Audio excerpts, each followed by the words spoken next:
L'Institut Éco-Conseil est un organisme de formation. Depuis 30 ans, nous formons, nous conseillons, nous accompagnons le changement dans le but d'augmenter la capacité d'agir et le potentiel de transformation socio-écologique des personnes, des organisations et des territoires, en Wallonie, en Belgique et à l'international. En plus de 30 ans, ce sont 1000 professionnels du développement durable de l'environnement et de la transition qui se sont formés chez nous. Ce que je trouve assez remarquable dans l'Institut Éco-Conseil, c'est l'approche qu'on retrouve nulle part ailleurs, je pense, avec ce sens de l'ouverture, le réflexe de se former en continu, et la capacité d'écoute et de prise en compte des différentes postures, des différentes visions du monde. Éco-conseil, ça ne veut pas juste dire environnement ou écologie, ça veut juste dire ça aussi, c'est très transversal et ça nous permet d'apporter tout un tas de nuances, mais aussi de dimensions et de lecture de ce que sont les enjeux environnementaux aujourd'hui. On nous pousse vraiment très vite à prendre confiance dans ce qui nous intéresse, c'est-à-dire que par exemple les questions féministes, pour parler de moi, je les ai un peu amenées à l'éco-conseil en disant mais en fait ce serait intéressant d'en parler et on ne m'a pas dit ouais non pas trop, c'est pas des trucs qu'on fait depuis 25 ans, non.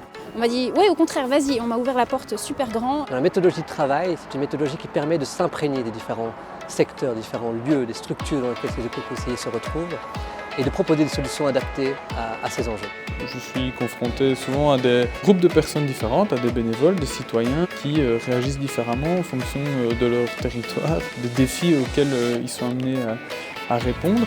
Ça m'a permis aussi de m'ouvrir en fait, à tous les possibles. Depuis plusieurs années, nous développons des projets à l'international. Des formations au métier d'éco-conseiller sont en train de se mettre en place. On a essayé de contextualiser, de tunisifier ces modules par rapport à un contexte local, dans un objectif d'apporter un changement territorial et d'améliorer les conditions de vie du citoyen sur le plan environnemental, social et économique. Notre force, c'est notre réseau. Je croise plein de gens, plein de métiers différents, plein de manières de travailler différentes aussi, donc c'est super riche après. Ça m'est déjà arrivé clairement plusieurs fois, après dans mon boulot, de me dire tiens, ok j'ai besoin d'une info sur l'agriculture, je vais appeler telle personne, j'ai besoin d'une information sur plutôt chimique, l'industrie, etc. Je sais qui je vais appeler, quoi.